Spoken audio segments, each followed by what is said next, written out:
In July 2022, the James Webb Space Telescope released its first full-color images. The world saw them. Billions of people looked at a smear of light, the size of a grain of sand held at arm's length, and were told it contained thousands of galaxies. Not stars, galaxies, each of them containing hundreds of billions of stars. Thousands of galaxies in a grain of sand's worth of sky. Most people reacted with wonder, some with awe, some with a vague, uncomfortable feeling they couldn't quite name. That feeling has a name, and this video is about what causes it. Because here's the thing about the Webb images that didn't make it into most coverage. Those images weren't just beautiful, they were alarming in ways that scientists are still working through. Webb didn't just show us the universe in more detail, it showed us things about the universe that don't fit. Early galaxies that are too big, too massive, too mature for the universe to have produced at that age. Structures at scales that challenge the theoretical framework we've been using to understand cosmic evolution for 50 years. And it confirmed, with more precision than any previous instrument, just how unimaginably, mind-breakingly, insanely large the observable universe actually is, and raised uncomfortable questions about what lies beyond the edge of what we can see. This video is about the true size of the universe, not the textbook version, not the number that gets repeated without anyone really sitting with what it means. We are going to sit with it. We are going to build up to it systematically, from the scale of the Earth to the scale of the solar system, to the galaxy, to the observable universe. And then to the question that doesn't get asked enough. What is beyond the observable universe? And how large might the total universe be? And then we are going to talk about what James Webb has actually been finding. Not just the pretty pictures, but the science underneath them. And why some of those findings are, depending on who you ask, either fascinating anomalies or early warning signs that something fundamental is wrong with our picture of the universe. The disturbing part is not the size. The disturbing part is what the size implies. Chapter 1: The Scale Problem. Why human brains are not built for this. Before we can talk about the size of the universe, we need to talk about why it is so hard to talk about the size of the universe. The human brain evolved to navigate a specific range of scales. We can perceive and reason about objects from the size of a grain of sand up to the size of a mountain. And we can perceive distances from the width of a hair up to the distance of the horizon, roughly 10 to 20 kilometers on flat terrain. Beyond these ranges, our intuition fails us. We can understand intellectually that the distance from New York to Los Angeles is 4,500 kilometers, but we cannot feel that distance in the way we feel the distance across a room. This limitation is not a failure of imagination. It is a structural feature of how brains work. Our intuitions about scale, distance, and number were calibrated by millions of years of evolution in an environment where nothing relevant was smaller than an insect or larger than a mammoth, and nothing relevant was farther away than the hunting grounds over the hill. The scales that matter in cosmology, the scales on which the universe operates, are so far outside this calibrated range that the words we use for them function as placeholders rather than as concepts that carry their actual meaning. Consider a light year. 1 light year is the distance that light travels in 1 year, moving at 299,792 kilometers per second. In 1 second, light travels far enough to circle the Earth 7.5 times.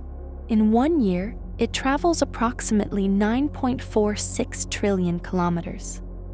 That is 9,460,000,000,000 kilometers. The nearest star to the Sun, Proxima Centauri, is 4.24 light-years away, or approximately 40 trillion kilometers. The Milky Way galaxy is approximately 100,000 light-years across. The nearest large galaxy, Andromeda, is approximately 2.5 million light-years away.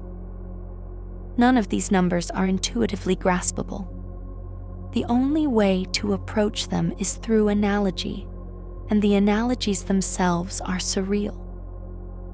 If the Sun were the size of a grapefruit, roughly 10 centimeters in diameter, then the Earth would be a ball bearing approximately 1 millimeter across, orbiting the grapefruit at a distance of about 10 meters. On this scale, the nearest star, Proxima Centauri, would be another grapefruit, approximately 2,800 kilometers away. If you were standing in New York with your grapefruit sun, the nearest neighboring star would be in the middle of the Atlantic Ocean, and the Milky Way galaxy, containing 200 to 400 billion such grapefruits, would be approximately 10 million kilometers across. That is 26 times the distance from the Earth to the Moon. One galaxy at this scale is bigger than the Moon's orbit. And then there are approximately 2 trillion such galaxies in the observable universe. 2 trillion. The number 2 trillion is 2 trillion.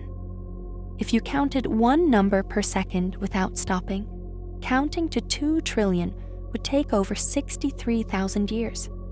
Not 63,000 seconds. Not 63,000 days. 63,000 years. That is roughly 3 times as long as civilization has existed. 2 trillion galaxies, each containing hundreds of billions of stars, each star potentially surrounded by planets. The whole thing spread across a sphere approximately 93 billion light-years in diameter. The word vast is not adequate. The word enormous is not adequate. There are no words that are adequate, because language evolved in the same cognitive environment as the intuitions it describes, and that environment did not produce the conceptual infrastructure for this scale.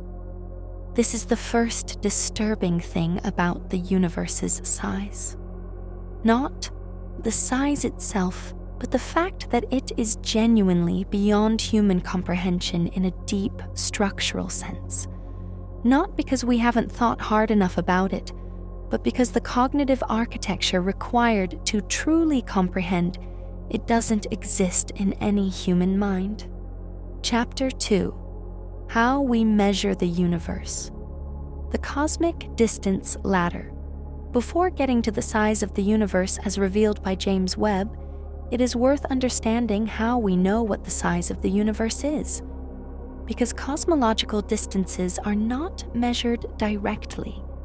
There is no ruler long enough, no laser rangefinder powerful enough.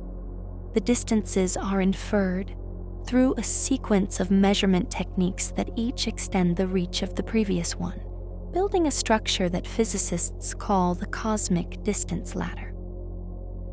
The first rung of the ladder is the most direct, parallax. As the Earth orbits the Sun, nearby stars appear to shift slightly against the background of more distant stars. The same phenomenon as holding your finger in front of your nose and alternating which eye you close. The finger appears to jump. By measuring the size of this apparent shift and knowing the diameter of the Earth's orbit, you can calculate the distance to the nearby star through simple trigonometry. This technique works for stars within a few thousand light years. Beyond that, the parallax angle becomes too small to measure, even with our best instruments. The Gaia satellite, operated by the European Space Agency, has measured the parallax of approximately 1.5 billion stars with extraordinary precision, extending the parallax technique to distances of roughly 30,000 light-years across the Milky Way. This is the most precise direct distance measurement program ever undertaken, and it forms the geometric foundation of the entire cosmic distance ladder. The second rung is Cepheid variable stars. In 1912, the astronomer Henrietta Swan Leavitt discovered that a specific class of pulsating stars, Cepheid variables, pulse with a period precisely correlated with their intrinsic luminosity. A Cepheid that pulsates once every 10 days is intrinsically more luminous by a specific and predictable amount than one that pulsates every 5 days. Since we can measure the pulsation period by watching the star's brightness change over time, and since we know the intrinsic luminosity from the period luminosity relationship, we can calculate the distance by comparing the intrinsic luminosity to the apparent brightness. The difference tells us how far the light has spread out, and therefore how far the star is. Cepheid variables were the key that Edwin Hubble used in 1924 to establish that the Andromeda Nebula, then thought by some to be a gas cloud within the Milky Way, was actually an entirely separate galaxy, 2.5 million light-years away. This discovery transformed our understanding of the scale of the universe overnight. The universe was not the Milky Way plus a few nearby clouds. The universe was full of galaxies, island universes, each as vast as the Milky Way, stretching to distances that the instruments of the 1920s could barely probe. The third rung, extending measurements to even greater distances, uses Type 1a supernova, a class of stellar explosion with a remarkably consistent intrinsic luminosity, making them visible across hundreds of millions of light-years. A Type 1a supernova occurs when a white dwarf star accretes enough mass from a companion to exceed a critical threshold, triggering a thermonuclear explosion. Because this threshold is always approximately the same mass, the energy of the explosion is approximately the same, and the peak luminosity is approximately the same, making Type 1 a supernovae standard candles that can be compared across vast distances. By measuring the apparent brightness of a Type 1a supernova and knowing its intrinsic brightness, the distance can be calculated. In 1998, 2 teams of astronomers using Type Ia supernovae to measure distances to distant galaxies made a discovery so unexpected and so consequential that it earned the Nobel Prize in Physics in 2011. The expansion of the universe is accelerating.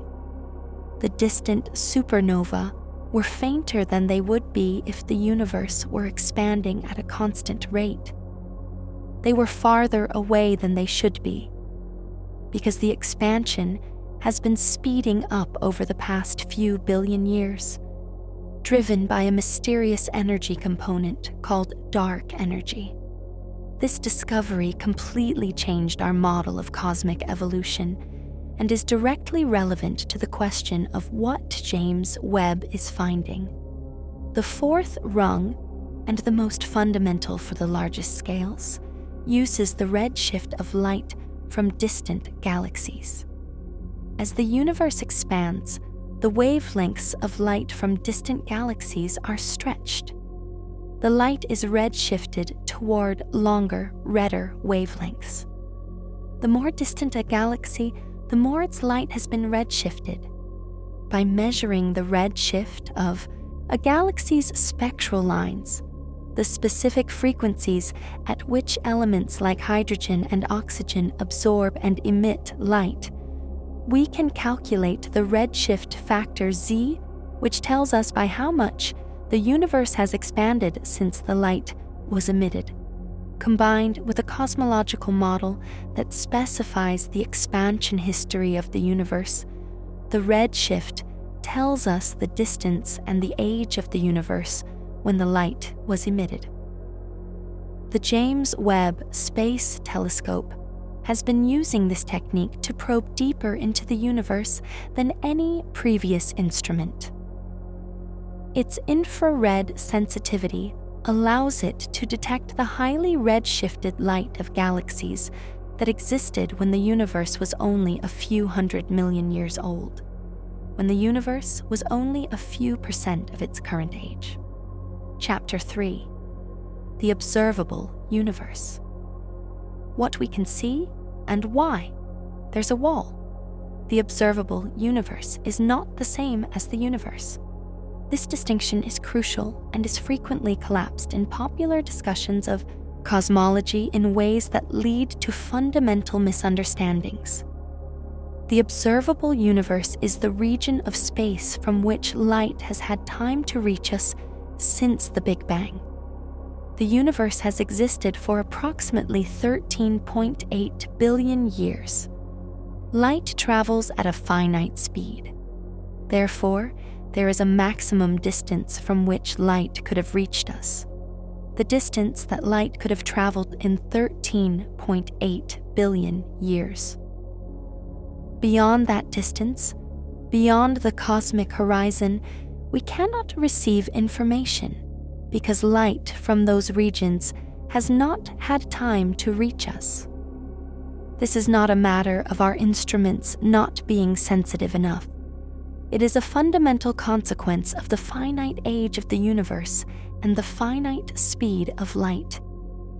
You might expect the radius of the observable universe to be 13.8 billion light years. If the universe is 13.8 billion years old and light travels at 1 light year per year, then light from the edge of the observable universe should have traveled 13.8 billion light years. But the actual radius of the observable universe is approximately 46.5 billion light years. The diameter is approximately 93 billion light years. This seems paradoxical. How can light from 46.5 billion light years away have reached us in 13.8 billion years? The answer is that the universe has been expanding throughout the time the light was traveling. The light that is now reaching us from the most distant observable objects was emitted long ago, when the objects were much closer to us. As the light was traveling, the universe was expanding, carrying the object and us farther apart. By the time the light arrives, the object that emitted it is now 46.5 billion light years away, even though the light only traveled for 13.8 billion years, and in fact less, since the universe is more complex than a simple expansion at constant rate. This distinction, the difference between the look-back time, how long ago the light was emitted, and the co-moving distance, how far away the object is now accounting for expansion, is one of the conceptually subtle points of cosmology that traps even sophisticated readers. The most distant objects we can observe are at a co-moving distance of about 46.5 billion light years. The light from them was emitted approximately 13.8 billion years ago. The objects themselves are now 46.5 billion light years away. The cosmic microwave background, the faint afterglow of the early universe, the light released when the universe first became transparent, approximately 380,000 years after the Big Bang, is the farthest thing we can observe. It forms a sphere around us at a distance of approximately 46.5 billion light-years, the surface of last scattering, where the universe became transparent. Beyond this sphere, the universe was opaque.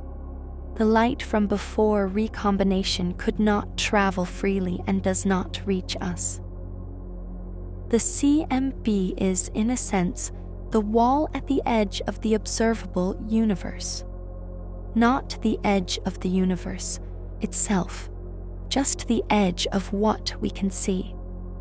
What lies beyond the observable universe? Here is where the disturbing part begins.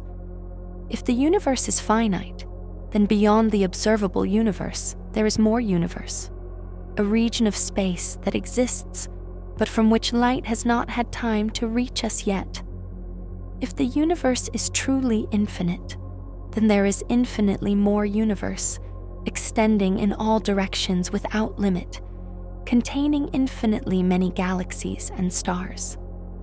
Both possibilities are disturbing in different ways. A finite universe raises the question of what lies at its boundary. Does it have a boundary? Does it wrap around on itself?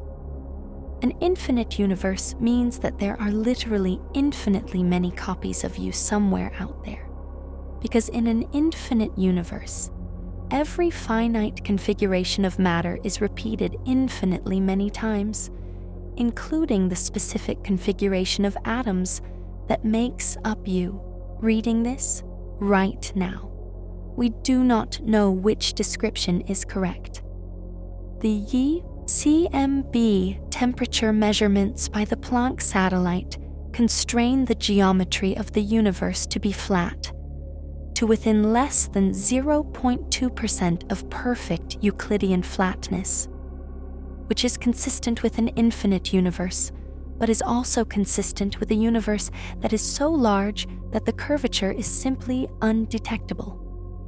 The concept of topology adds another layer of possibility. Even a flat universe can be finite if it has a non-trivial topology, if it wraps around on itself in specific ways.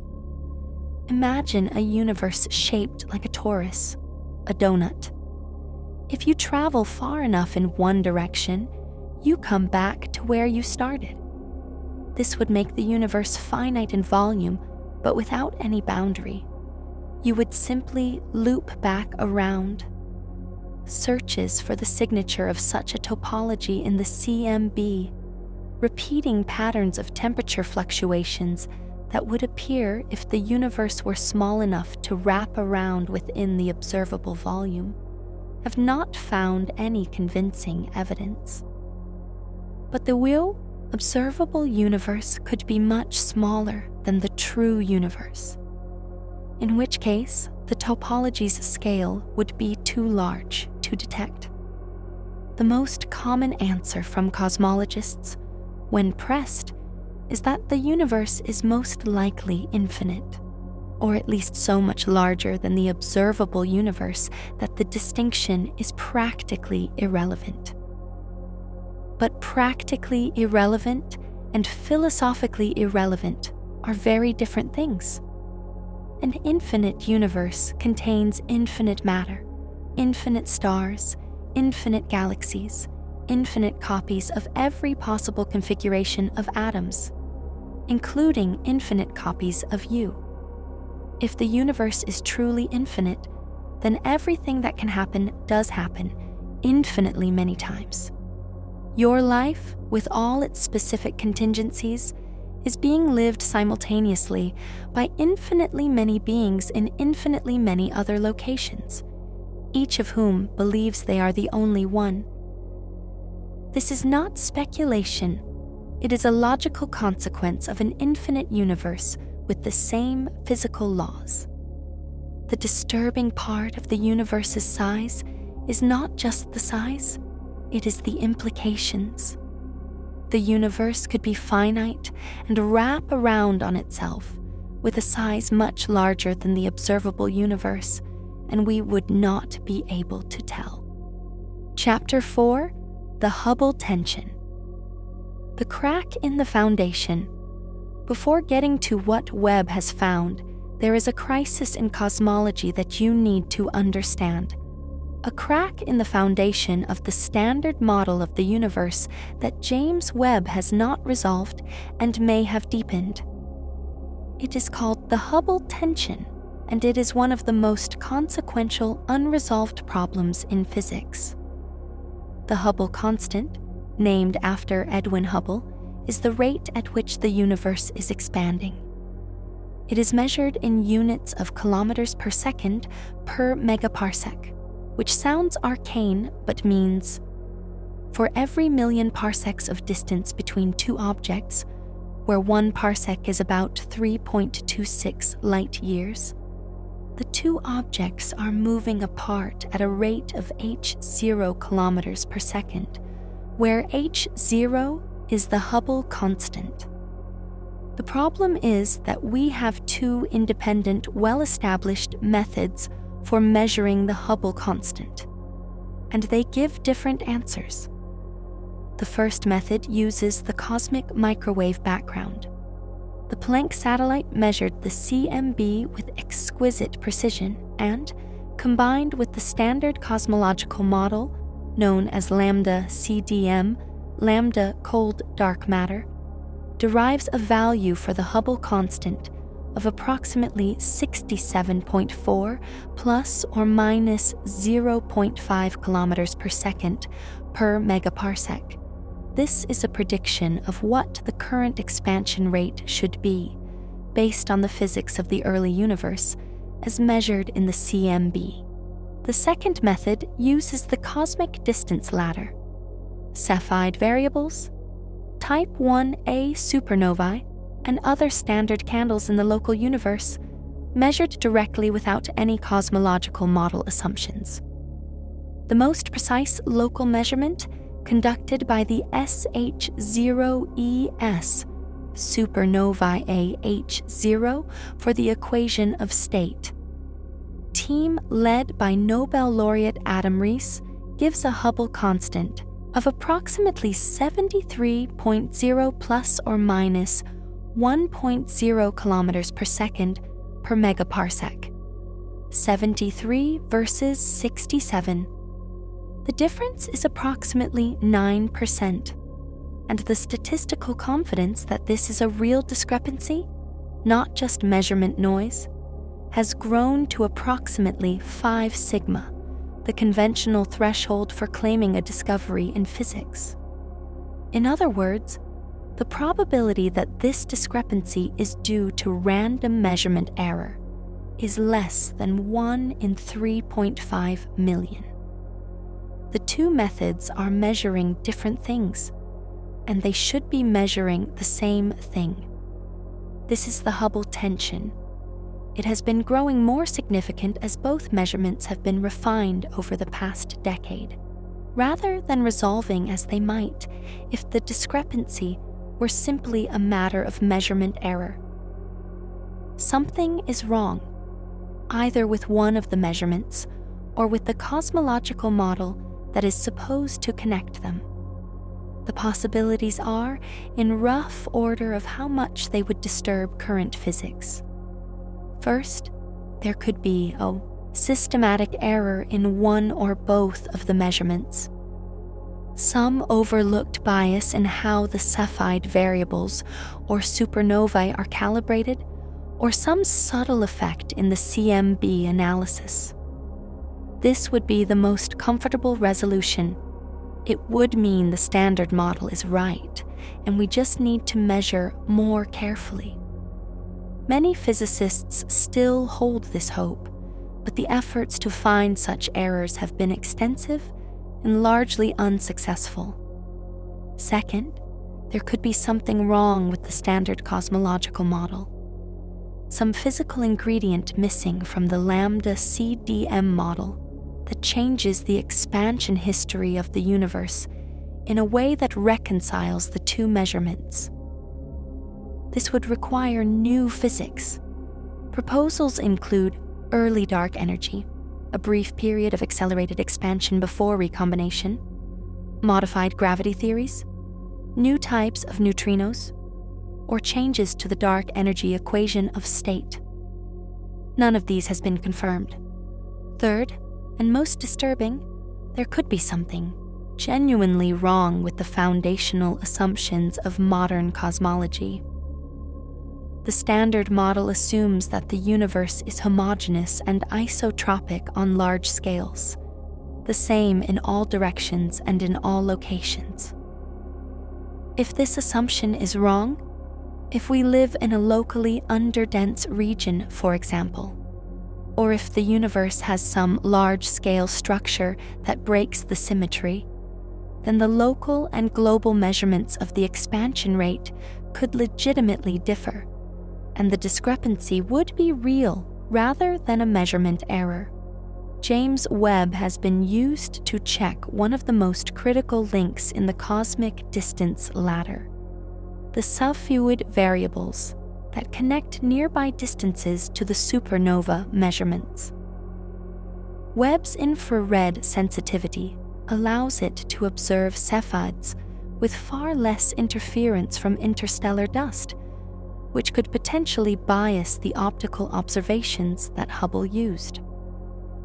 The Webb sulfide measurements, published in 2023, confirmed the local Hubble constant value measured by SH0ES. The discrepancy did not go away. If anything, the improved Cepheid measurements made the Hubble tension more robust, not less. The crack in the foundation is real. Chapter 5. What Webb is finding. The early galaxy problem. The Hubble tension was the pre-existing crack. James Webb then opened a new one. When Webb began observing the early universe as it existed when it was a few 100 million years old, it was expected to find small, irregular, blue, actively star-forming galaxies. This expectation was based on the standard model of cosmic structure formation. In the early universe, dark matter should have clumped into small halos first, with the smallest halos forming earliest. Gas falling into these dark matter halos should have formed stars, and those stars should have produced the first small, irregular galaxies. Over time, these small galaxies should have merged with each other through gravitational interactions, gradually building larger and more complex structures. The most massive and most mature galaxies should be the most recent ones, formed from the combination of many earlier, smaller predecessors. This picture, a hierarchical structure formation in which large structures form from the merging of small ones, is the backbone of the standard lambda CDM model of cosmic evolution. It makes specific, quantitative predictions about what the galaxy population should look like at different epochs of cosmic history. Webb has found galaxies in the early universe that do not fit these predictions at all. The first category of anomaly is the impossibly early galaxies, massive, luminous galaxies that appear to have existed when the universe was only 300 to 700 million years old. These are not small, irregular proto-galaxies. Some of them are as massive as the Milky Way or more so. Some of them show evidence of being quenched. Their star formation has already stopped, which normally requires a galaxy to have gone through a complete cycle of rapid star formation, followed by some mechanism to shut it down, typically through feedback from a supermassive black hole. The problem is that the universe is only 300 to 700 million years old at the epochs Webb is observing. The standard model says you cannot form a galaxy as massive as the Milky Way, complete its star formation, quench it, and have it sitting there red and dead in 300 to 700 million years. One of the most dramatic early findings from Webb was the detection of a galaxy designated JADES-GS-Z13-0, confirmed at a redshift of Z equals 13.2, corresponding to the universe being approximately 320 million years old. This is the most distant confirmed galaxy as of this writing, and its existence at this distance and this epoch is not straightforwardly explained by standard models. For a galaxy to be detectable by Webb at this distance, it must be significantly luminous, which means it must have formed stars at a substantial rate and accumulated significant stellar mass, all within the first 320 million years of the universe's existence. Even more striking was the subsequent detection and characterization of a population of luminous galaxies at redshifts between Z equals 8 and Z equals 16, corresponding to epochs when the universe was between approximately 300 million and 700 million years old. A paper published in Nature in 2022, led by Rohan Naidu and Erica Nelson, described candidates at redshifts as high as Z equals 16 that, if confirmed, would be at odds with virtually every model of early galaxy formation. The paper noted that these candidates, if real, would imply that the universe was forming stars and assembling galactic structures at a rate orders of magnitude higher than the standard model predicts at those epochs. Before the statistical comparison, it is worth describing what a spectroscopic confirmation from Webb actually looks like, because it illustrates the power of the instrument and makes the discoveries more concrete. When Webb observes a candidate high redshift galaxy, it first identifies the object in photometric observations, broadband images taken through different color filters. A galaxy at very high redshift appears bright in infrared wavelengths and absent in shorter wavelengths because the light from the galaxy's star-forming regions, which is emitted primarily as ultraviolet and optical light, has been redshifted by the expanding universe into the infrared. The color signature, bright in red, absent in blue, is what flags the galaxy as a high redshift candidate. The spectroscopic follow-up takes the light from the galaxy and spreads it across wavelengths, producing a spectrum, a rainbow of sorts, but at infrared wavelengths invisible to the eye. In the spectrum, specific absorption and emission lines appear at specific wavelengths corresponding to specific atomic transitions. Hydrogen, which is the most abundant element in the universe, produces a set of well-known lines, the Lyman series, in the ultraviolet. If a galaxy is at very high redshift, these ultraviolet lines are redshifted into the infrared, where Webb can observe them. By measuring where these lines appear in the observed spectrum and comparing to their known rest frame wavelengths, the redshift can be calculated precisely. This is what Webb's NIR spec instrument did for JADES GS Z13-0. It identified the Lyman alpha break, the sharp cutoff in flux on the short wavelength side of the Lyman alpha emission, at a wavelength corresponding to a redshift of Z equals 13.2. This spectroscopic confirmation leaves no room for the photometric contamination that affects less certain candidate identifications. The galaxy is at redshift 13.2. The universe was approximately 320 million years old when its light was emitted. There is no ambiguity. The statistical comparison between what Webb is finding and what the standard model predicts is the crux of the crisis.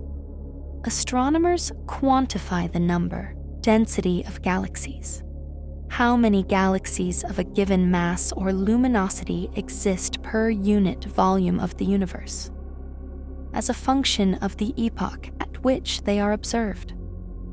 The standard model makes specific predictions for this quantity at each epoch. At low redshifts, the predictions match observations well. The model was calibrated on these observations. At the highest redshifts accessible to Webb, the observed number density of massive luminous galaxies exceeds the model predictions by factors that range from several to orders of magnitude, depending on exactly how you do the comparison. Not all of these exceedances will survive closer scrutiny. Some of the highest redshift candidates identified in early Webb papers have turned out, upon spectroscopic confirmation, to be at lower redshifts than initially estimated, a phenomenon called photometric redshift contamination, in which a galaxy at a more modest distance mimics the color signature of a very high redshift galaxy when only photometric colors are available. Spectroscopic confirmation, which Webb is also capable of, is the gold standard for redshift measurement, and the spectroscopic sample, the confirmed, not just candidate, high redshift galaxies, is smaller than the photometric sample and somewhat less extreme in its challenge to the standard model. But even the spectroscopically confirmed sample contains galaxies that are difficult to explain. A 2024 study by Labbe and colleagues using Webb data found a population of unusually red, compact, massive galaxies at redshifts of Z equals 4 to 8, corresponding to the universe being 600 million to 1.4 billion years old, that are more massive than the standard model predicts should be possible at those epochs. These galaxies have been nicknamed little red dots in the literature, and they represent a real and confirmed challenge to the standard picture of early galaxy formation. The proposed explanations range from modifications to the standard model to more exotic ideas. On the conventional side, the primary proposed resolution is that the early universe formed stars with higher efficiency than current models assume. That is, a larger fraction of the gas in early dark matter halos was converted into stars, producing more stellar mass in a given time. If star formation efficiency in the early universe was substantially higher than in the present-day universe, the massive early galaxies become more explicable within a broadly standard framework. On the more exotic side, some researchers have proposed modifications to the dark matter model, fuzzy dark matter, made of ultralight particles that has different small-scale structure than conventional cold dark matter, or self-interacting dark matter that clumps differently, that could change the timing and character of early structure formation. Others have proposed that the initial power spectrum of density fluctuations, the seeds from which all structure grows, had more power on small scales than the standard inflationary model predicts. None of these proposals is yet strongly confirmed. The field is in a state of genuine scientific ferment, with new data arriving faster than theoretical models can fully process it. This is what science at the frontier looks like. It is not the comfortable state of confirming what was expected. It is the uncomfortable state of finding things that don't fit and working out what to do with them. Chapter 6. The Structure Problem. Something is wrong at cosmological scales. The early galaxy problem is the most publicly prominent anomaly in Webb's data, but it is not the only one, and some researchers argue that it is not the most fundamental one. There is a broader pattern of structures in the universe that do not quite fit the standard model's predictions, and Webb is providing the deepest and most precise look at this discrepancy in the history of astronomy. The large-scale structure of the universe, the arrangement of galaxies, galaxy clusters, and the cosmic web of filaments, sheets, and voids that connects them, is a direct consequence of the initial density fluctuations in the early universe, amplified and shaped by the gravitational dynamics of dark matter and the expansion of space. The lambda CDM model, calibrated on the CMB observations, makes specific quantitative predictions for this large-scale structure. The statistical properties of the distribution of galaxies, the sizes and abundances of galaxy clusters, the properties of the cosmic web. These predictions have been tested extensively with large galaxy surveys, the Sloan Digital Sky Survey, the Dark Energy Survey, the Euclid mission, and on most scales, the agreement between observation and prediction is remarkably good. But on the largest scales, there are persistent discrepancies. The most well-known of these is the sigma-8 tension, a discrepancy between the amplitude of matter fluctuations predicted from CMB observations and the amplitude measured from weak gravitational lensing surveys of the nearby universe. The CMB predicts a specific level of clumpiness in the distribution of matter in the present-day universe. When astronomers measure this clumpiness directly using weak gravitational lensing, the bending of light from background galaxies by foreground mass concentrations, the measured value is consistently a few % lower than the CMB prediction. The significance of this discrepancy is lower than the Hubble tension at roughly 2 to 3 sigma, but it has persisted across multiple independent surveys using different techniques.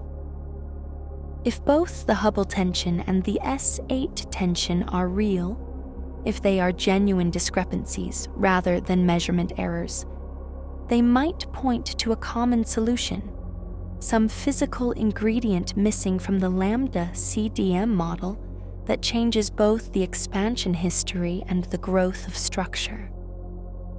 The combination of two tensions in two independent observable quantities is more suggestive of genuine new physics than either tension alone. Webb is contributing to the S8 tension story through its ability to observe and characterize galaxy clusters and large-scale structure at high redshifts. By comparing the abundance and properties of high redshift galaxy clusters with the predictions of the standard model, Webb provides independent checks on the growth of structure at different epochs. Early results from these comparisons have also shown some excess of structure compared to model predictions, though the statistical significance is not yet definitive. There is also the question of what cosmologists call anomalies in the CMB itself, features in the temperature pattern of the cosmic microwave background that were identified by Planck and have been discussed since the WMAP era. The most prominent of these is the hemispherical power asymmetry, a difference in the amplitude of temperature fluctuations between the two hemispheres of the sky that is not predicted by the standard inflationary model. There is also the cold spot, an anomalously large cold region of the CMB that some researchers have proposed as evidence for a supervoid in the foreground, or more speculatively, as a potential imprint of a collision with a parallel universe. These CMB anomalies are individually at the 2 to 3 sigma level, not individually sufficient to claim new physics, but their persistence across multiple analyses with different techniques suggests they are not simple artifacts. The pattern that emerges from looking at all these tensions and anomalies together is not one of a model in complete crisis. The standard lambda CDM model remains the best description of the universe we have, and its successes are extraordinary. It predicted the pattern of the CMB acoustic peaks. It predicted the large-scale structure of the cosmic web. It predicted the abundances of the light elements from Big Bang, nucleosynthesis. But there is a growing body of hints that the model may be missing something, that there is an ingredient or several ingredients that become important at specific scales or epochs and that are not captured in the current framework. What that missing ingredient might be is the subject of intense theoretical activity.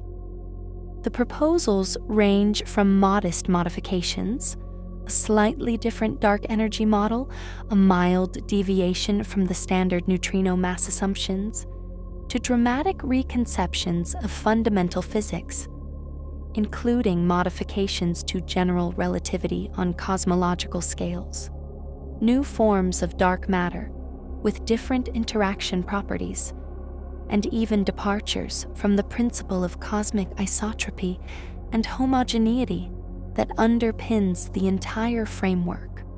Webb is not designed to resolve these large-scale tensions directly, but by providing the deepest and most precise view of the universe at the highest accessible redshifts, it is providing crucial data that any model must be able to explain. And some of what it is finding makes the existing tensions sharper rather than softer. Chapter 7. The Hubble Ultra Deep Field Extrapolated.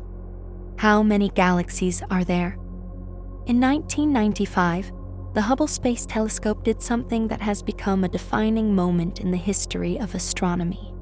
For 10 consecutive days, it pointed at a patch of sky in the constellation Ursa Major, a patch so small that you could cover it with a grain of sand held at arm's length, and took a long exposure. The result was the Hubble Deep Field. Within that tiny patch of sky, the image revealed approximately 3,000 galaxies, each containing hundreds of billions of stars, each at various stages of their cosmic evolution. The message was clear. Point your telescope at any random patch of sky long enough and you will find galaxies. Everywhere. In every direction. The sky is not empty, it is full of galaxies, stacked behind each other at different distances, going back in time to the earliest era accessible to the Hubble telescope. In 2016, this observation was used to recalculate the total number of galaxies in the observable universe. A team led by Christopher Consolis at the University of Nottingham used deep field observations from Hubble across multiple wavelengths and combined them with mathematical models to extrapolate the galaxy count across the full observable universe. Their conclusion? There are approximately 2 trillion galaxies in the observable universe. This was approximately 10 times the previous best estimate of 200 billion. The reason the number is so much larger than previous estimates is that the universe contains an enormous number of small, faint galaxies that are below the detection threshold of even Hubble. These galaxies are too small and too faint to be seen individually, but their collective contribution to the overall galaxy count is enormous. The 2 trillion figure is an extrapolation that accounts for these unobserved galaxies. 2 trillion galaxies. The number is worth dwelling on because of what it implies about the number of stars, and therefore the number of opportunities for life in the observable universe alone. The Milky Way contains approximately 200 to 400 billion stars, with a best estimate around 250 billion. Galaxies range in size from dwarf galaxies with a few 100 million stars to giant ellipticals with trillions. A conservative average stellar count per galaxy might be 100 billion.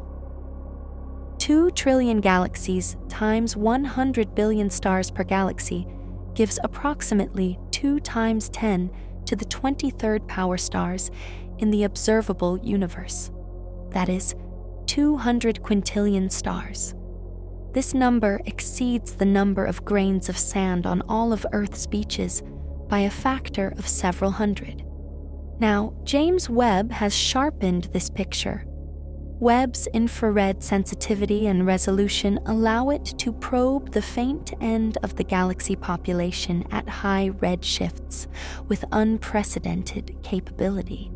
Early Webb results have found an even higher density of small, faint galaxies at high redshifts than Hubble revealed, suggesting that the 2 trillion figure may be an underestimate.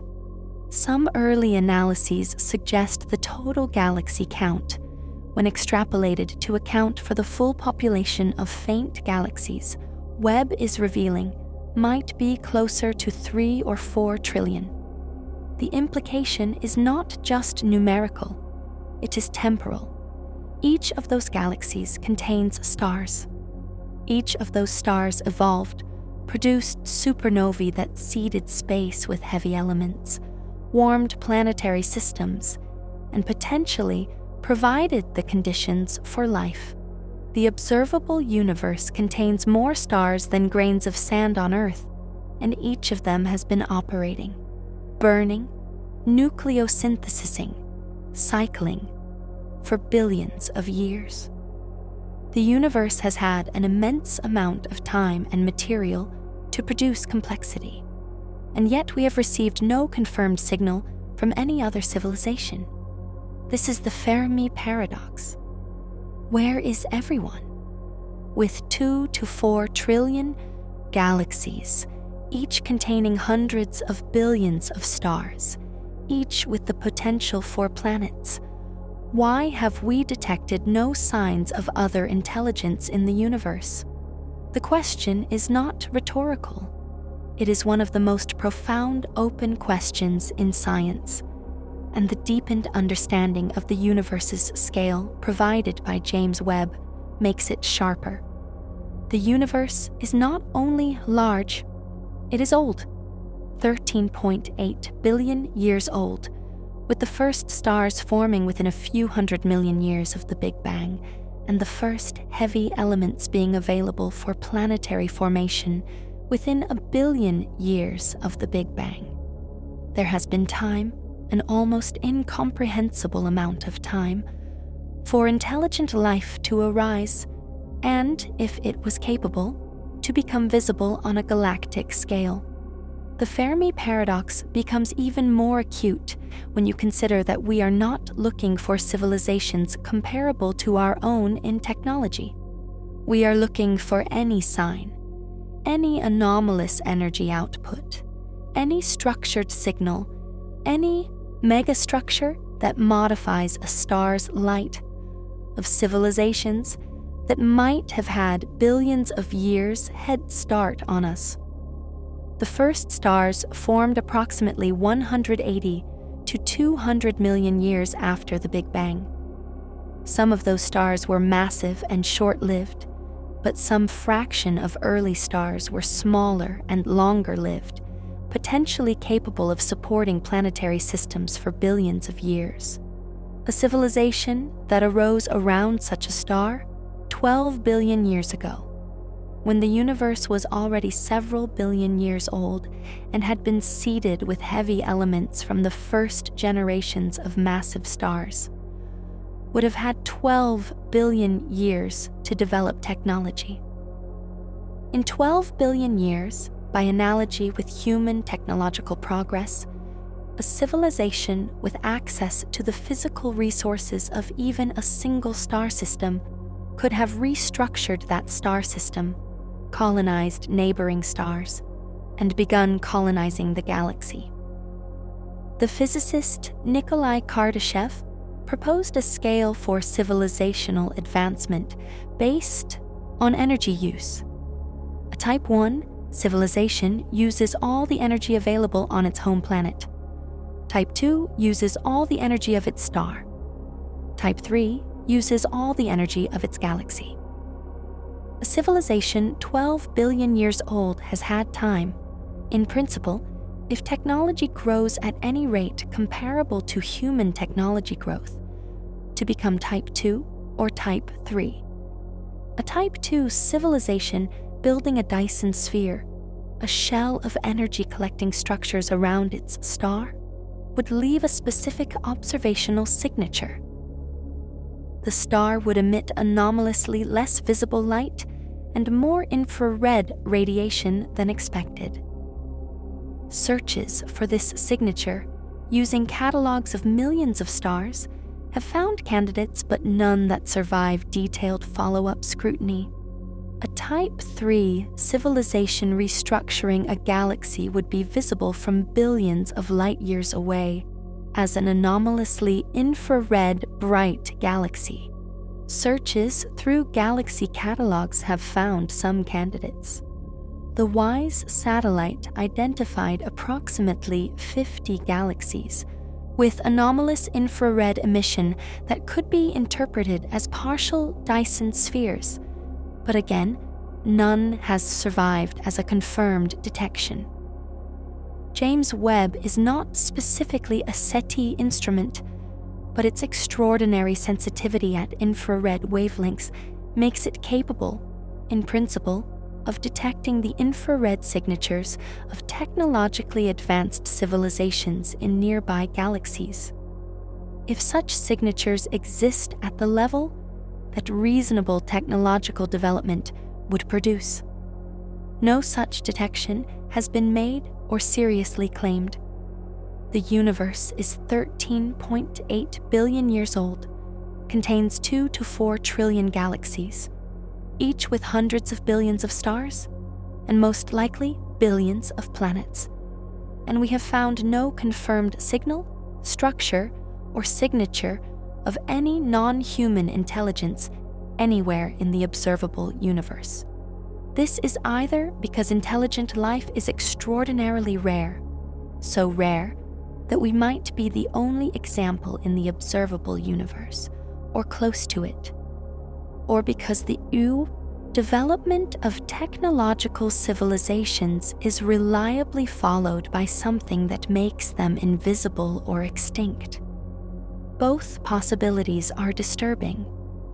The disturbing silence against the backdrop of the universe's scale is one of the things that the Webb images, looked at honestly, bring into sharpest relief. Chapter 8: Beyond the Observable Universe, the Multiverse Problem. The observable universe, the 93 billion light-year sphere from which light has had time to reach us, is not the universe. This is the statement that most popular science coverage of cosmology quietly sidesteps, because what lies beyond the observable universe leads almost immediately into territory that makes physicists uncomfortable and makes everyone else confused. Let's go there anyway. The most conservative possibility is simply that the universe extends beyond the observable horizon, that there is more space, more galaxies, more matter, arranged according to the same physical laws that govern our observable region, going on for an immense but finite distance, and then ending. Or, alternatively, going on forever. In both cases, the region beyond our observable horizon is real, physically, but forever inaccessible to us. Not inaccessible because of technological limitations. Inaccessible in principle, forever, because the expansion of the universe means that the light from regions beyond a certain distance will never reach us. The expansion is carrying those regions away from us faster than light can cross the gap. The expansion of space does not violate relativity because it is not motion through space. It is the expansion of space itself. Relativity says that nothing can move through space faster than light, but it places no restriction on how fast space can expand. In the currently accelerating expansion of the universe, driven by dark energy, regions sufficiently far from us are being carried away faster than light. Their light will never reach us. They are beyond our cosmological event horizon, a different concept from the observable universe horizon, but related. The observable universe horizon tells us how far we can see given the universe's age. The event horizon tells us how far we can ever see, even in infinite future time. Because of the accelerating expansion, our event horizon is finite. It is approximately 16 billion light years, and is gradually shrinking in terms of the co-moving volume it encompasses. We are slowly being cut off from more and more of the universe. This is one of the more quietly disturbing facts about the universe's structure. If the accelerating expansion continues, and current observations suggest it will, then the observable universe we inhabit is becoming more and more isolated over cosmic time. Galaxies that are currently observable will eventually recede beyond our event horizon and vanish from our observable universe entirely. In the very distant future, trillions of years from now, civilization existing in what is now our galaxy will observe a universe that contains only the local group of galaxies, everything else having receded beyond the horizon. The universe will look empty. Any cosmologists trying to understand the universe from within that future perspective will have far less data available to them. They might conclude, incorrectly, that the universe is small and consists only of the local group, because the evidence for its true size will have vanished beyond the horizon. The multiverse is not one thing. It is a collection of related but distinct ideas, each arising from a different physical theory, each with different levels of theoretical support and empirical connection. The simplest multiverse, what the physicist Max Tegmark calls the Level 1 multiverse, is just the region beyond our observable horizon. If the universe is infinite, then there is infinite more of it, governed by the same laws, filled with the same types of matter. This is not speculative physics. It follows directly from the standard cosmological model if the universe is infinite.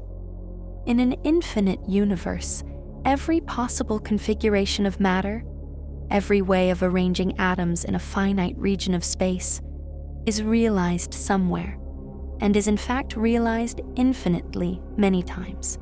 This includes the exact configuration of atoms that makes up the observable universe in every detail. Somewhere in the infinite universe, there is a region that is identical to our observable universe in every measurable way, including everything that has ever happened on Earth. This is not metaphysics.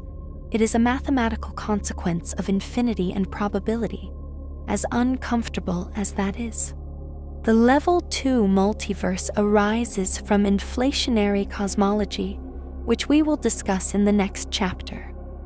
In brief, if inflation is eternal, if the inflationary expansion of the very early universe continues forever in some regions while terminating in others, then different patches of the universe undergo different amounts of inflation and settle into different physical configurations. These patches, different bubble universes, may have different physical constants, different numbers of spatial dimensions, different types of particles. Our observable universe is one bubble in an eternal foam of bubbles, each with its own physical laws. The Level 3 multiverse arises from the many worlds interpretation of quantum mechanics. In this interpretation, every quantum measurement causes the universe to branch into multiple copies, each realizing a different possible outcome. The total number of branches is unimaginably large, larger than the number of atoms in the observable universe, probably by an incomprehensibly vast factor. The Level 4 multiverse is the most abstract. The idea that every mathematically consistent universe actually exists. Not just every physically possible universe, but every mathematically possible one. If the laws of physics are fundamentally mathematical, if the universe is, at its deepest level, a mathematical structure, then perhaps all mathematical structures exist with equal ontological status, and we inhabit one of them. The question that matters for this video is, what does evidence from James Webb say about any of these ideas? The honest answer is, not very much directly. Webb observes the observable universe. By definition, it cannot observe anything beyond the observable horizon. What Webb does contribute is precision, more precise measurements of the observable universe's properties that constrain the parameters of the theories that predict these various multiverses. The Hubble tension is relevant here. If the standard cosmological model is wrong in its current form, if the expansion history of the universe is different from what lambda CDM predicts, then the specific version of inflationary cosmology that most strongly predicts eternal inflation may also need revision. The models are connected. A falsified or significantly modified standard model does not automatically falsify the multiverse predictions, but it changes the theoretical landscape in which they sit. What can be said with confidence is this: the observable universe is far larger than it needs to be to account for everything we observe. Its size cannot be explained by any local physics. The vastness of the universe, the 2 trillion galaxies, the 93 billion light-year radius, the accelerating expansion that is stretching it further every moment, is itself a feature that requires explanation. And the most theoretically developed explanations for that vastness are the inflationary models, which naturally produce a universe vast enough to be effectively infinite and naturally produce predictions about what lies beyond the horizon. Chapter 9. What inflation tells us about the universe's true size. Inflation is the leading theoretical framework for understanding the very early universe, and it has a specific and dramatic prediction about the true size of the universe. It is not merely much larger than the observable universe. It is with very high probability, unimaginably larger.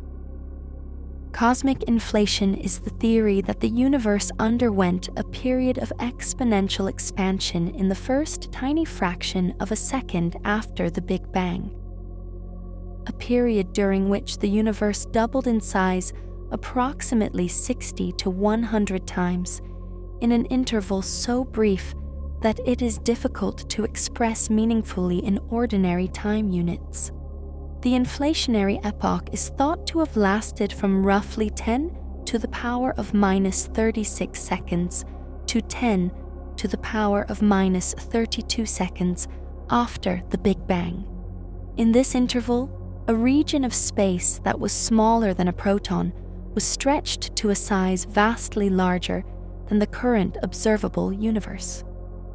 Inflation was proposed independently by Alan Guth, Andre Linde, Paul Steinhardt, and Andreas Albrecht in the early 1980s to solve three specific problems with the standard Big Bang model that otherwise had no natural explanation. The first is the horizon problem. The cosmic microwave background is extremely uniform. The temperature is the same in every direction to within 1 part in 100,000. But the regions of the early universe that emitted this radiation in the standard Big Bang without inflation had never been in causal contact with each other. They were too far apart for light to have traveled between them since the beginning of the universe. How did they come to such precise thermal equilibrium? Inflation solves this by postulating that all the material in the observable universe originated in an extremely tiny region that was in causal contact and thermal equilibrium, and was then stretched to enormous scales. The second is the flatness problem. The universe appears to be very nearly flat, geometrically Euclidean, to within measurement precision. But in the standard Big Bang model, a flat universe requires an extraordinarily fine-tuned initial condition. Even a tiny deviation from flatness in the early universe would have been amplified over time, producing a universe that was either much more curved than we observe or had recollapsed long ago. Inflation naturally produces a flat universe because the exponential expansion smooths out any initial curvature, just as the surface of an inflating balloon appears more and more flat as the balloon grows. The third is the magnetic monopole problem. Grand unified theories of particle physics predict the production of exotic particles called magnetic monopoles in the very early universe. None have ever been detected, but the standard Big Bang model predicts they should be abundant. Inflation dilutes the density of any such exotic relics to unobservably low levels by expanding the universe so dramatically that whatever monopoles were produced are spread across a region vastly larger than the observable universe. The key prediction of inflation for the universe's size is that the total universe must be at least exponentially larger than the observable universe. Even in the most minimal inflationary models, the total size of the universe created by inflation is many orders of magnitude larger than the observable 93 billion light-year sphere. In more developed inflationary models, particularly eternal inflation, in which the inflationary field continues driving expansion indefinitely in some regions while terminating in others, the total universe is literally infinite. Eternal inflation arises from the quantum mechanical nature of the inflationary field. In quantum mechanics, fields have inherent fluctuations, random variations in value driven by the uncertainty principle. In the inflationary epoch, these quantum fluctuations can cause some regions of space to keep inflating while neighboring regions stop. The regions that keep inflating expand exponentially and eventually dominate the volume of the universe, while the regions that stop inflating are each like our own observable universe. Bubble universes nested within an ever-expanding foam. Because the inflating regions are always growing faster than the non-inflating regions terminate, the inflation never ends globally. The universe is eternally inflating, and the total volume of space is growing without bound.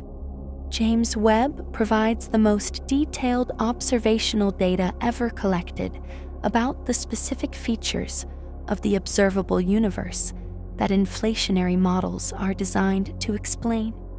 The CMB temperature fluctuations, the 1 part in 100,000 variations that Webb's predecessors mapped in detail, are the direct observational imprint of quantum fluctuations that occurred during inflation, stretched by the expansion to cosmic scales. The statistical properties of these fluctuations, their amplitude, their spectrum, their spatial correlation structure, constrain which specific inflationary models are viable and which are ruled out. The Planck satellite measurements of the CMB constrain the inflationary spectrum to be nearly but not perfectly scale invariant, a prediction of the simplest inflationary models. The degree of deviation from perfect scale invariance, characterized by a parameter called the spectral index, is measured at approximately 0.965, slightly less than 1. This is consistent with a broad class of inflationary models. It is also inconsistent with a universe that underwent no inflation at all. One of the key predictions of inflationary models that Webb is beginning to test is the level of non-Gaussianity in the distribution of matter in the early universe. The simplest inflationary models predict that the primordial density fluctuations should be distributed according to a Gaussian probability distribution, a bell curve.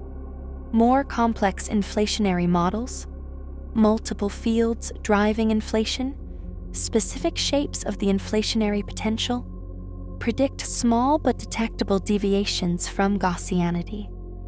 By mapping the distribution of galaxies at very high redshifts with the precision that Webb provides, cosmologists can constrain these non-Gaussianity parameters, potentially distinguishing between different inflationary models. The detection of primordial gravitational waves, ripples in spacetime produced during inflation, analogous to the CMB temperature fluctuations, but in the gravitational field rather than the electromagnetic field, would be the most direct confirmation of inflation. The amplitude of these primordial gravitational waves relative to the CMB fluctuations is characterized by the tensor to scalar ratio or Current CMB observations from the BICEP/Keck array constrain R to be less than about 0.036, ruling out some inflationary models. A positive detection, finding a non-zero R, would be one of the most significant discoveries in the history of cosmology. Current and future experiments are progressively improving the sensitivity of this search. Whether inflation is the right theory, whether it correctly describes what happened in the first fraction of a second of the universe's existence, is still a matter of active investigation. The observational program for testing inflation is vast. Webb's contribution to it is indirect but significant. By mapping the distribution of galaxies and large-scale structure at high redshifts with unprecedented precision, Webb provides measurements of the primordial power spectrum, the initial distribution of density fluctuations that inflation produced, at small scales where previous surveys were limited. The standard single-field slow-roll inflation models predict a specific relationship between the amplitude and shape of this power spectrum across all scales. Any deviation from this relationship, an excess of power at small scales, a deficit at large scales, or non-Gaussianities in the fluctuation distribution, would constrain or rule out specific classes of inflationary models. The early galaxy anomalies that Webb has found are, in this context, potentially among the most important inflationary observational tests of the current era. If the excess of early massive galaxies reflects a genuine enhancement of power at small scales in the primordial power spectrum, more structure than the scale invariant inflationary prediction allows, then it is direct evidence of features in the inflationary potential that the simplest models do not predict. The theoretical community is actively working to determine whether the early galaxy excess can be explained by a modified inflationary power spectrum, or whether it requires post-inflationary new physics, such as novel dark matter properties or modified gravity. The answer to this question matters not just for early galaxy formation. It matters for the entire architecture of physical theory. If the inflationary power spectrum deviates from scale invariance at small scales, it constrains the energy scale of inflation, the shape of the inflationary potential, and the number of inflationary fields. Each of these constraints speaks to the high energy physics of the very early universe, the regime where grand unified theories and quantum gravity operate, that no laboratory experiment can probe directly. Webb's observations of the distant universe are, in a profound sense, experiments on physics at energy scales 10 to 15 orders of magnitude above anything achievable in a particle accelerator. There are alternative theories. The bouncing universe models, in which the Big Bang was a bounce from a previous contracting phase, the cyclic models, the string gas cosmology. But inflation remains by far the most developed and observationally constrained of these alternatives, and its predictions about the universe's size are among its most consequential implications.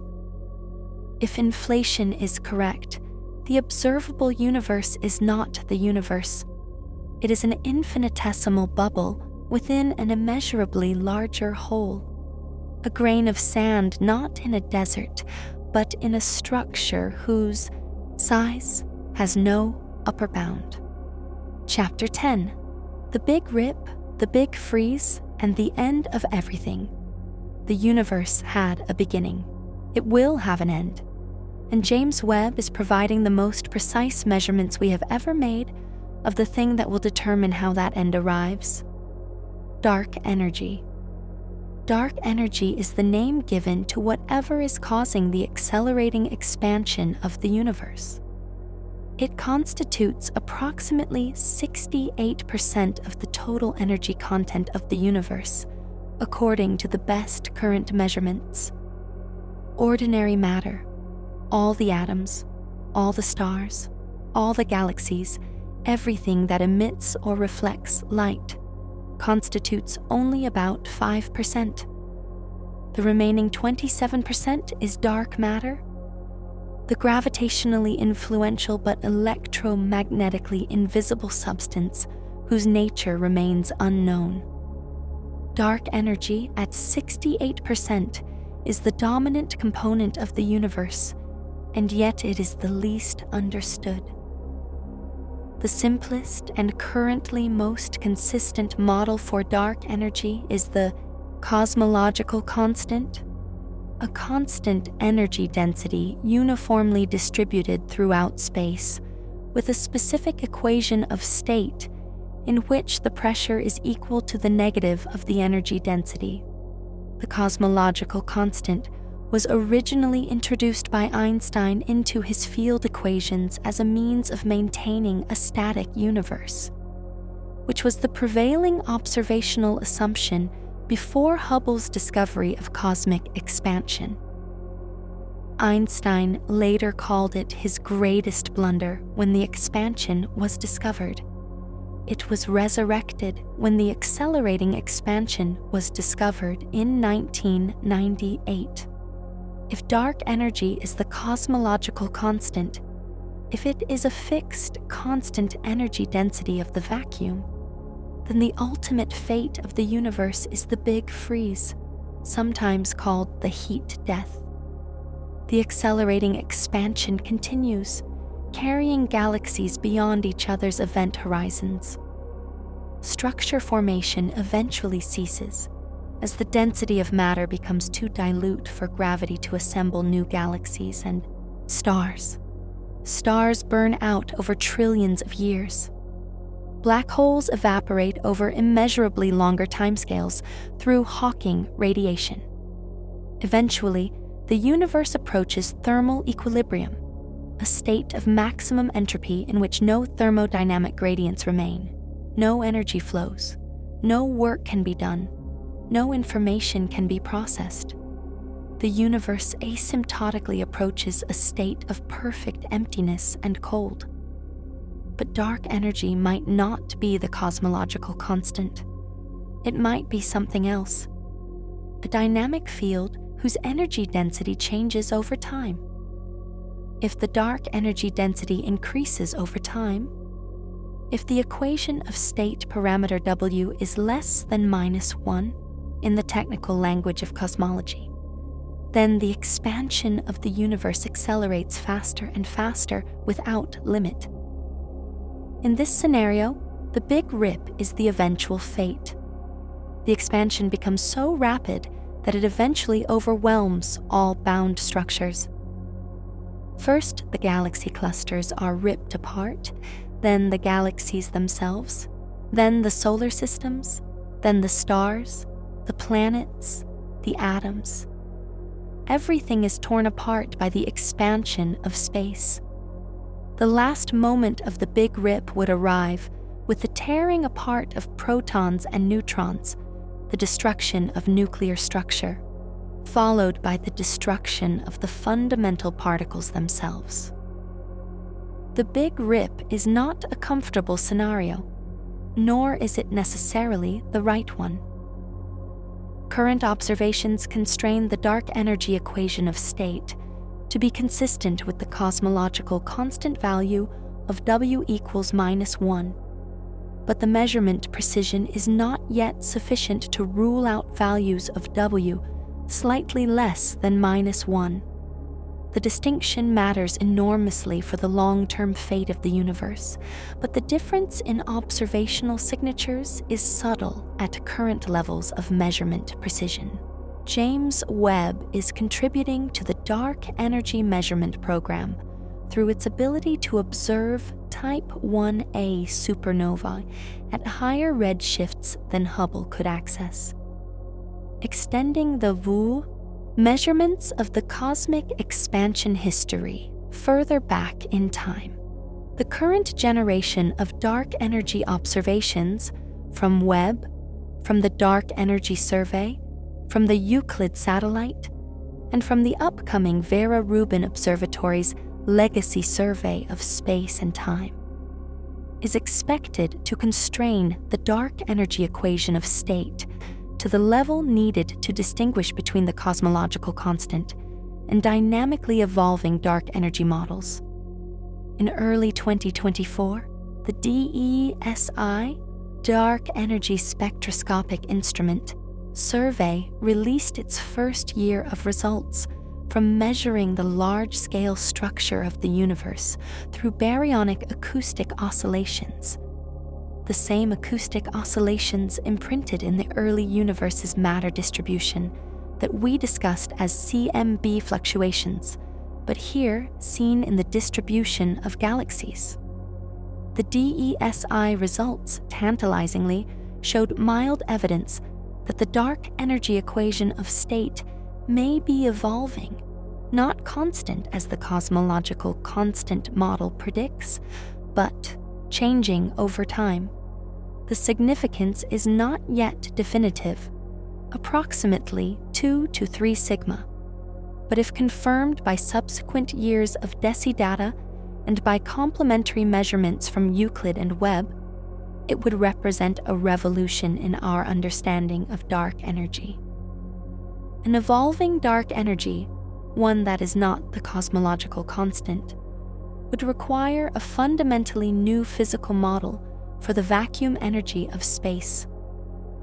There is also the possibility, small but not zero based on current physics, that the vacuum in which we exist is not the true vacuum, but a metastable state, a local minimum of the energy landscape rather than the global minimum. In quantum field theory, such a false vacuum can tunnel to the true vacuum through quantum mechanical processes. If this happened, a bubble of true vacuum would form and expand at the speed of light, converting the false vacuum to the true vacuum as it expanded. The physical constants within the true vacuum bubble would be different, possibly radically different, from those in the false vacuum.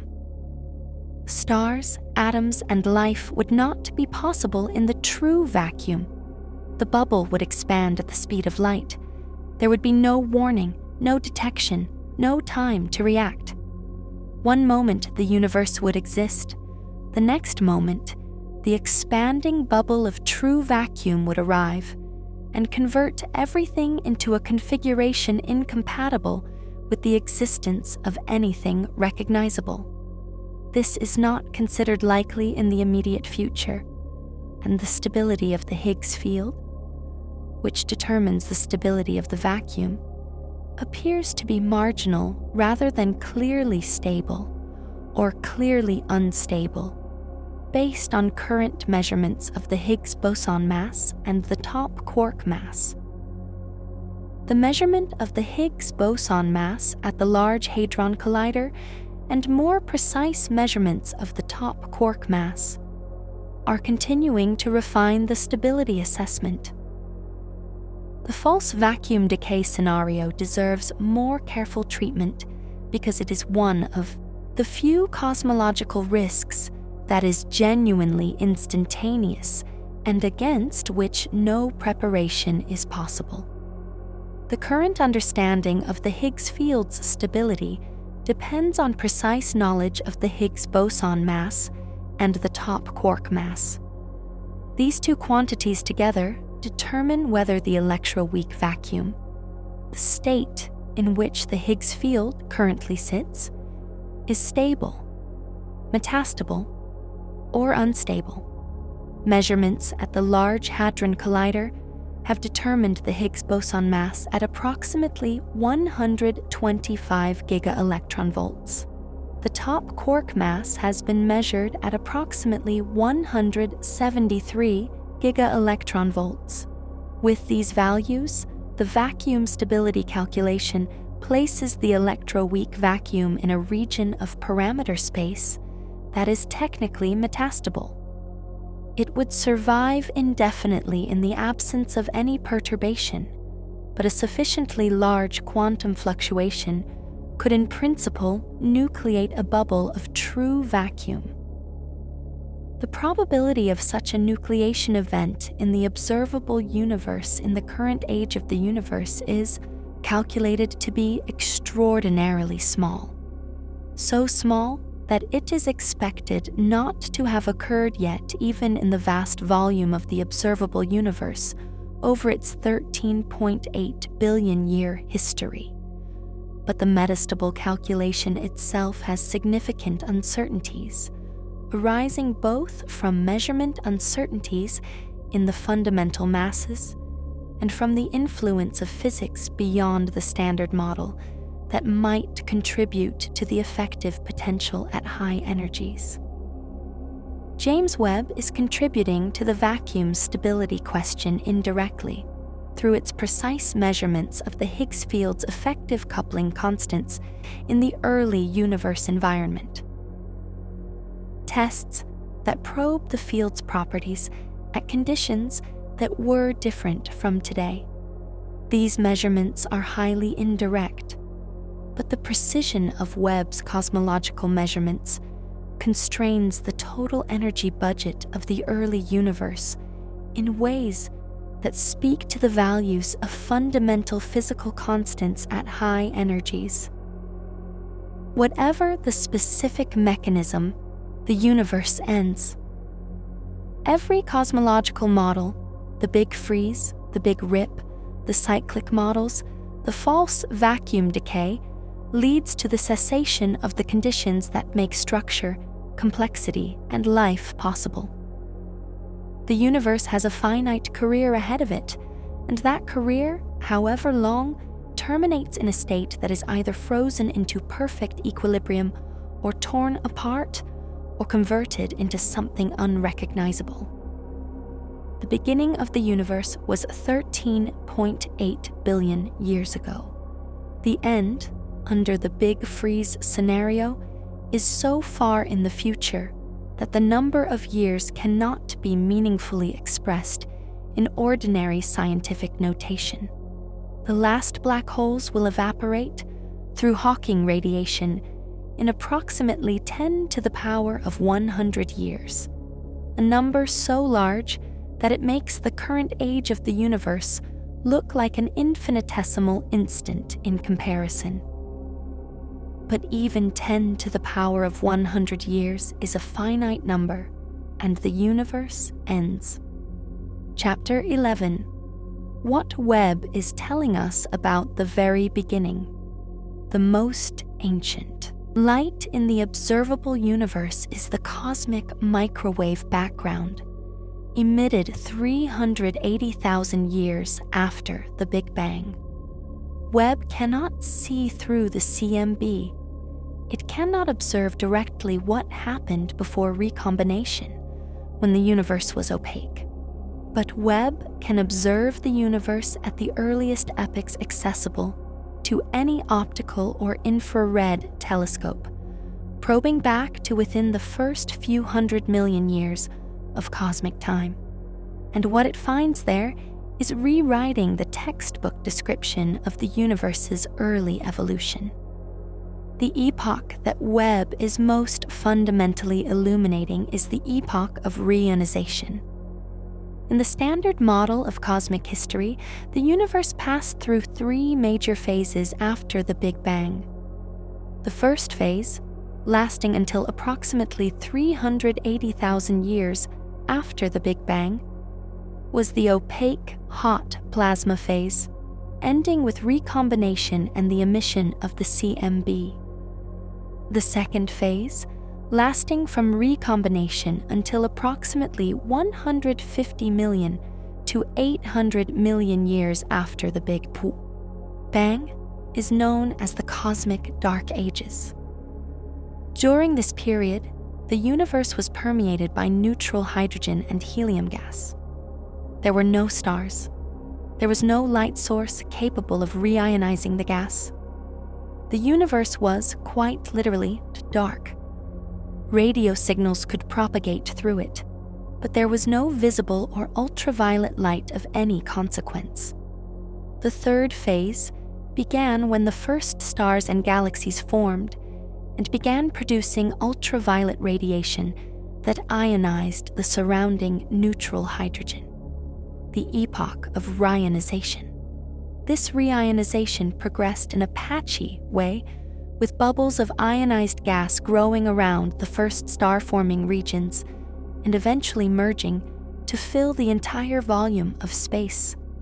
The end of the epoch of reionization, the moment when the intergalactic medium became fully ionized, is estimated to have occurred approximately 800 million to 1 billion years after the Big Bang, based on quasar absorption spectrum observations.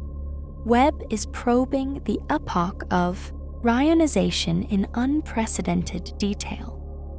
By observing the spectra of high redshift galaxies, measuring how much of their light is absorbed by neutral hydrogen in the intergalactic medium between us and them, Webb can map the ionization state of the universe at different epochs, tracking how and when reionization progressed. The specific galaxies that Webb is finding, those impossibly early massive galaxies at Z's greater than 10, are the reionizing agents themselves. They are the first sources of ultraviolet photons that stripped electrons from the hydrogen atoms in the intergalactic medium. This connection between the early galaxy problem and the epoch of reionization is significant. If there were more massive, more luminous early galaxies than the standard model predicted, which is what Webb appears to be finding, then there were also more ultraviolet photons available in the early universe, which could have driven reionization faster and earlier than the standard model predicts. Some observations suggest that reionization may indeed have completed somewhat earlier than the standard model projected, and the surplus of early galaxies that Webb is finding could explain this. Webb has also made a dramatic contribution to the story of the very first stars, the population 3 stars. These hypothetical stars are the first generation of cosmic objects formed from gas that contained no heavy elements at all, only hydrogen and helium from Big Bang nucleosynthesis. In the standard model of stellar evolution, population 3 stars were very massive, possibly hundreds to thousands of times the mass of the Sun, because the absence of heavy elements removed the cooling mechanisms that would have fragmented the gas clouds into smaller protostars. They burned hot and fast, living only a few million years before exploding as supernovae and seeding the universe with the first heavy elements: the carbon, oxygen, silicon, iron that would eventually become the building blocks of planets and life. Population 3 stars have never been directly detected. They are predicted to have existed in the very early universe, but should all have died long before any telescope could observe them individually. What Webb can observe, and what it has recently tentatively identified, are the spectroscopic signatures of population 3 stellar populations in the integrated light of extremely distant galaxies. Certain emission line ratios, particularly the ratio of helium to hydrogen emission, can distinguish the ionizing radiation from population 3 stars from that of more chemically enriched stars. In 2023, Webb reported a galaxy at redshift Z equals 6 with an unusually high helium to hydrogen emission ratio, consistent with the presence of a population 3 stellar population. The detection is tentative and requires confirmation, but if real, it represents the first observational evidence of the very first generation of stars. The original stars that lit up the universe from the Dark Ages. The implications of the early galaxy findings for our understanding of the very beginning extend beyond the specific question of star formation efficiency. Some theoretical physicists have proposed that the excess of early massive galaxies could be explained by a period of enhanced gravitational collapse in the very early universe, a departure from the standard inflationary prediction of scale-invariant density fluctuations, in which there is more power on small scales than the standard model predicts. This could arise from specific shapes of the inflationary potential, from the effects of primordial black holes formed in the very early universe, or from other modifications to the standard inflationary scenario. Primordial black holes formed directly from overdense regions in the very early universe, before any stars existed, are a particularly intriguing possibility that has gained renewed attention from the Webb findings. If there was a population of primordial black holes in the early universe, they could have seeded the supermassive black holes now known to exist at the centers of most large galaxies. Normally, building a supermassive black hole requires billions of years of accretion and merging, time that the early massive galaxies Webb is observing apparently did not have. Primordial black hole seeds, already massive from formation, available immediately after the Big Bang, could potentially resolve this problem. Webb is contributing to the search for evidence of primordial black holes through observations of the black hole mass function at high redshifts, comparing the masses and abundances of early supermassive black holes to what stellar evolution models predict. Chapter 12. The disturbing implications. What it all means. We have covered a great deal of ground. Let's now synthesize the disturbing picture that emerges when all of it is held together. The observable universe is 93 billion light-years in diameter. It contains 2 to 4 trillion galaxies, each containing hundreds of billions of stars, spread across a cosmic web of dark matter, filaments and voids that extends uniformly in every direction. The observable universe is itself a tiny, arbitrarily bounded region of a total universe that is at minimum many orders of magnitude, larger and possibly infinite. If inflationary cosmology is correct, and it is currently the most observationally supported model of the early universe, then the total universe is so large that the concept of size applied to it loses its meaning. Against this backdrop, the discoveries of the James Webb Space Telescope are doing two things simultaneously. They are confirming and extending the picture of a vast, structured, evolving universe in extraordinary detail. And they are revealing anomalies, early galaxies that are too big, tensions in the expansion rate and structure growth, possible hints of evolving dark energy.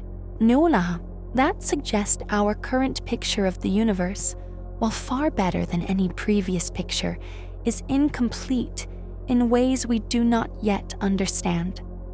This is the specific combination that is disturbing, not the size alone, not the anomalies alone, but the fact that we have built the most precise and comprehensive model of the universe in the history of science, and it is cracking at the seams at exactly the scales and epochs that James Webb is probing most deeply. The Hubble tension, at 5 sigma significance, is not a small crack.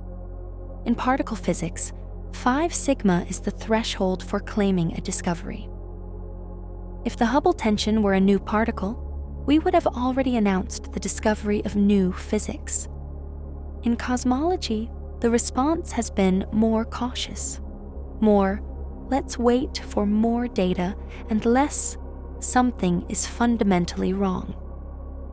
This caution may be appropriate. Systematic errors in cosmological measurements are more subtle and harder to rule out than in particle physics experiments. But the tension has been growing for a decade as the measurements have been refined, and James Webb's confirmation of the local Hubble constant value has made it harder, not easier, to attribute the discrepancy to measurement error. The early galaxy problem, the excess of massive, luminous galaxies in the first few 100 million years of the universe, is less statistically definitive than the Hubble tension, but it is more conceptually dramatic. The standard model of cosmic structure formation is not just slightly off.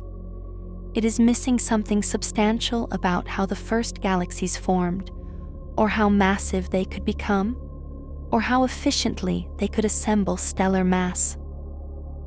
The range of proposed solutions, from modest tweaks to to standard star formation efficiency to fundamental modifications of the dark matter model, illustrates how wide the range of theoretical uncertainty is. The dark energy situation adds another layer. If DESI's preliminary results hold up, ifs, the dark energy equation of state is not the cosmological constant, but an evolving field, then the most fundamental element of the lambda CDM model, the lambda itself, is wrong. Not approximately wrong in a way that can be patched with a small modification. Wrong in a way that requires a genuinely new physical model for the dominant energy component of the universe. What all of these things have in common is that they point to a similar conclusion. The universe is not fully described by the physical theories we have. The standard model of cosmology, combined with the standard model of particle physics, describes the universe to remarkable precision in the regimes where we have tested it. But at the extremes, the very earliest epochs, the largest scales, the nature of dark energy and dark matter, there is new physics that we do not yet understand. This is not unusual in the history of science. Every major physical theory has eventually revealed its own incompleteness when pushed to new regimes. Newtonian mechanics gave way to relativity and quantum mechanics at regimes where it was not valid. The standard model of particle physics has unresolved issues. It does not include gravity. It does not explain the antimatter asymmetry of the universe. It cannot explain the values of its own free parameters. The history of physics is a history of theories that work brilliantly in the regimes they were designed for and fail at the edges. And the failures are always where the next theory begins. James Webb is showing us the edges. It is the most powerful telescope ever built, and it is finding, at the edges of the observable universe, things that don't fit. Consider what that statement actually means in full. The standard cosmological model, lambda CDM, has 20+ free parameters. It was built by the collective work of thousands of scientists over decades. It successfully predicted the positions and heights of the peaks in the CMB power spectrum before those peaks were measured. It successfully predicted the abundance of light elements from Big Bang nucleosynthesis. It predicted the large-scale structure of the cosmic web, the filaments and voids and clusters that galaxy surveys have confirmed over billions of light years. It is one of the most precisely tested theories in the history of science. And yet, the Hubble tension sits at 5 sigma.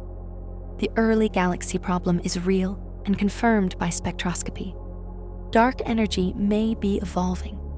The CMB anomalies, the cold spot, the hemispherical asymmetry, persist.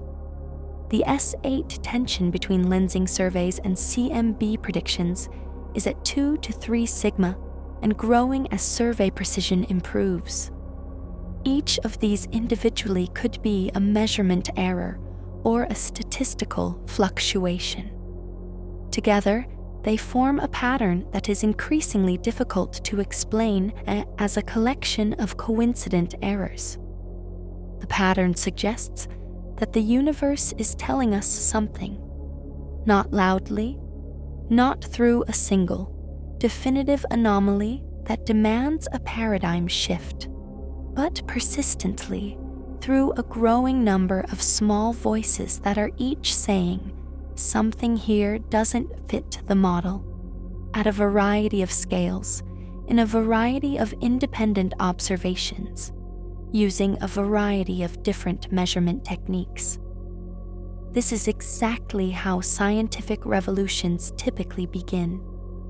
Not with a single dramatic discovery, but with the accumulation of small anomalies that gradually erode confidence in the established framework until a better framework becomes necessary. Whether we are at the beginning of such a revolution in cosmology, whether the tensions and anomalies Webb is deepening are the early signs of a fundamental breakthrough in our understanding of the universe, is not a question that can be answered yet. It may be that a modest modification to the standard model, an adjustment to the dark energy equation of state, a small change in the neutrino sector, a slightly different initial power spectrum, will resolve all the current tensions without requiring dramatic new physics. Or it may be that the tensions point to something more fundamental, a different picture of dark matter, a different framework for dark energy, a revision to our understanding of gravity at cosmological scales, or something that no one has yet proposed. What is certain is that we are not at the end of cosmology.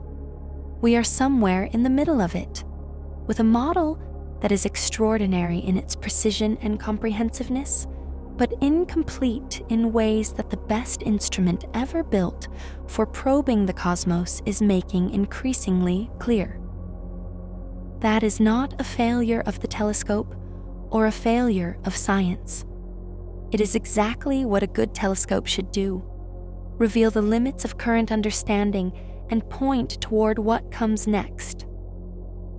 The disturbing part, if we are being fully honest, is not that the current model is incomplete. The disturbing part is the scale. The universe is so large, and our understanding of it is so recent and so incomplete that the honest thing to say is, we do not know what the universe fundamentally is. We have extraordinarily good approximate descriptions of significant parts of it. We have no complete, fundamental, consistent theory that describes all of it at all scales. And James Webb is making the incompleteness more visible, not less. Conclusion: the view from the grain of sand. The grain of sand. Hold it at arm's length. That is the size of the patch of sky covered by the Hubble Deep Field, and by the Webb Deep Field, and by every deep field observation that has revealed the structure of the distant universe. A grain of sand's worth of sky, containing thousands of galaxies. Now consider that the sky contains approximately 200,000 such patches. 200,000 grain of sand patches covering the entire celestial sphere. Each of them, if observed as deeply as the deep fields, would reveal thousands of galaxies. The total number of galaxies in the observable universe, 2 to 4 trillion, is the product of this calculation. The cognitive difficulty of this fact is not going to go away no matter how long you think about it. The universe is too large for the kind of comprehension that feels like comprehension, the kind where the concept settles into your mind and becomes comfortable and familiar. This will never become comfortable. The scale is genuinely, permanently, structurally beyond what the human mind can hold. And yet we have measured it. We have built an instrument. The James Webb Space Telescope, launched on Christmas Day, 2021, after 30 years of development and $10 billion of investment, that can observe galaxies that existed when the universe was 320 million years old. We have detected the spectral lines of hydrogen from objects that are now 46 billion light-years away, from light that has been traveling for 13.4 billion years. And we have used that light to constrain the expansion history of the universe, the nature of its dark energy content, the timeline of its first stars, and the formation of its first galaxies. This is an extraordinary achievement, not just technologically, but philosophically. The human species, a thin layer of biochemistry on the surface of a small rock orbiting an undistinguished star in a spiral galaxy that contains 250 billion other stars and is one of 2 trillion galaxies, has built an instrument that can see the edge of the observable universe and measure what it finds there. We cannot intuitively grasp the scale of what we are measuring, but we can measure it. And in measuring it, we find that it is bigger than expected, stranger than predicted, and governed by physics that we do not yet fully understand. The findings from James Webb are not just scientific results. They are the latest update in the longest project in human history. The project of understanding where we are and what everything around us is. Every civilization that has looked at the sky has engaged in this project. From the first humans who mapped the constellations, to the astronomers of Alexandria, to Galileo, to Hubble, to the teams operating Webb. Each generation has pushed the boundary of the observable, and each generation has found that the universe is larger and stranger than the previous generation thought. We are no different. James Webb has pushed the boundary farther than it has ever been pushed. And what it has found at the boundary is exactly what you should expect to find at the frontier of knowledge. Things that fit, things that don't fit, and a growing recognition of how much is still unknown. The size of the universe is the most obvious disturbing thing. The 93 billion light years, the 2 trillion galaxies, the 200 sextillion stars. But the deepest disturbing thing is what comes after you accept the size and look honestly at what we know about what fills it. We are small, we are recent, we are alone, as far as any evidence shows. And the universe is so large and so old and so full of potential homes for complexity that our aloneness in it is either the most improbable fact in the history of the universe or a warning about the fate of intelligence that we have not yet understood. The Webb images are beautiful. They are genuinely, purely, breathtakingly beautiful. The deep fields, the stellar nurseries, the merging galaxies, the planetary nebulae. But they are also evidence. They are data. And the data, examined carefully, points to a universe that is more unexpected, more anomalous, and more profoundly not yet understood than any of the narrative frameworks we have built to explain it. That is what disturbing actually means when you use it about the universe. Not frightening, not threatening, disturbing in the precise sense. It disturbs what was settled. It unsettles the comfortable picture. It shows you something you did not expect and that you cannot fully account for, and that you will be thinking about for a very long time. James Webb has been sending back images and data for 2 years. Its mission is designed for a minimum of 10 years and possibly 20. What it will find in the remaining years, what new anomalies it will reveal, what tensions it will deepen or resolve, what structures it will discover at the edge of the observable universe. We do not yet know. But it will disturb us further, and that is exactly what it should do.